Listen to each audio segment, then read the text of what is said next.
Hey people, so I'm going to start a new video series here. We're about to get started with a new batch of basses here at the shop, and I'm going to walk you through what it looks like from start to finish, how we build a batch of basses here at the shop. So today we are going to start with preparing our blanks, our neck and body blanks.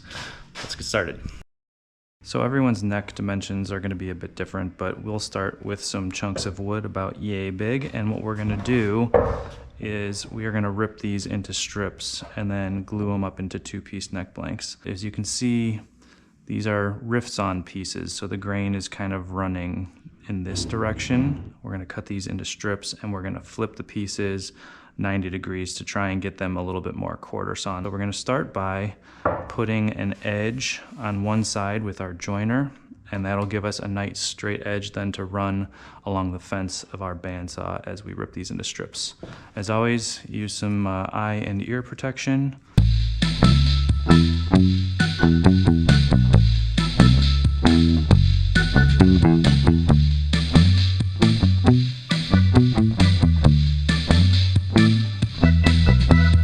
Okay, so now we've got these all ripped up. It's important that when you're cutting these slabs to keep your pieces in the same order. Essentially you want to rebuild the piece, put it all together, and what this is going to do is allow you to keep track of the grain pattern here.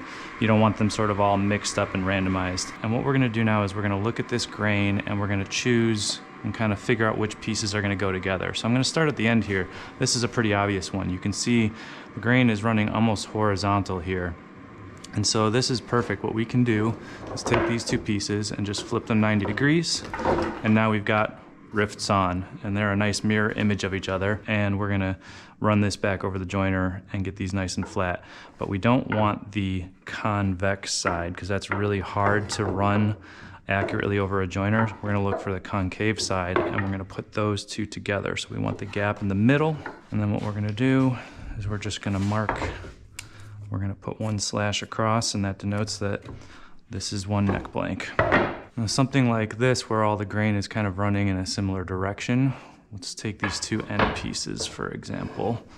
We can take these, if we just flip them 90 degrees, you can see they're still kind of running in a similar direction. We don't want that. We want them opposing. We want to look for a nice sort of tall V. So what we can usually do is then take one of the pieces and flip it that way, and it's kind of hard to see with the paint on the end of this. I'm going to clean that up for you so you can see. So hopefully you can kind of see now that the grain pattern is running in this direction. So now we've got a nice V. That'll make a good blank. We'll take our marker and we'll put a 2. Now that we have these all paired up, I'm going to go ahead and run the glue surfaces back over the joiner to get rid of this cupping. So we're going to get these nice and flat on one side, and then we are going to run them through the drum sander so that the piece is nice and straight.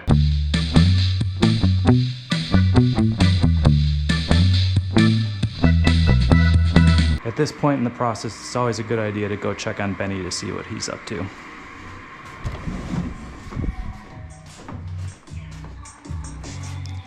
What you up to? Cleaning.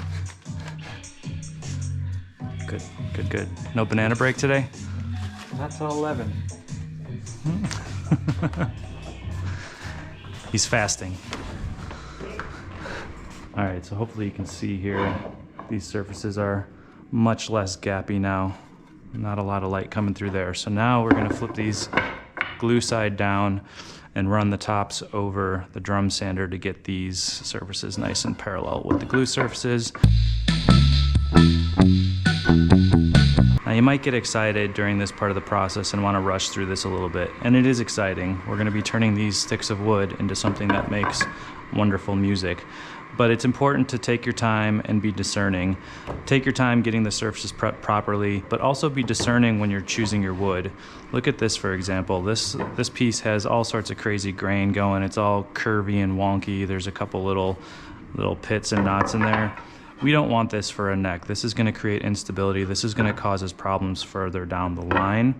So this is going to make great campfire wood for this weekend. Look for more consistent, straight grain, not a lot of grain run out, not a lot of inconsistencies. This is going to make a much better and more stable bass neck. So now that we've got all of our pieces prepped, we can go ahead and get them glued up. We got our glue. We got a nice silicone roller.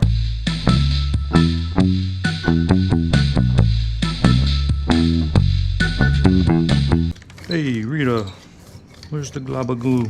Keep in mind you want to work fairly quickly while doing this. You've got at least a good 5 to 10 minutes before the wood glue really starts to set up, but you just want to get these under pressure as quickly as you can. So we're going to start at one end. We'll get these all kind of lined up. And start getting them clamped. And we're looking for that nice squeeze out. You just want to see the beads of glue starting to press out from the seam. And that's how you know you've got a nice clean bond. And we'll just work our way down from one end to the other. I think a good rule of thumb is to have a clamp roughly every 6 to 8 inches or so. You don't need to go totally overkill. And once we've got them clamped up, we'll leave these in the clamps overnight, and then we will put these in storage for as long as we can. Ideally, you want to leave your blanks to sit for at least a few weeks before you use them. Gluing up a body blank is a similar process. However, you don't have to be quite as discerning with the grain direction. Since a body blank is in general going to stay much thicker, it will stay much more dimensionally stable as well. But we usually end up sort of matching up the grain.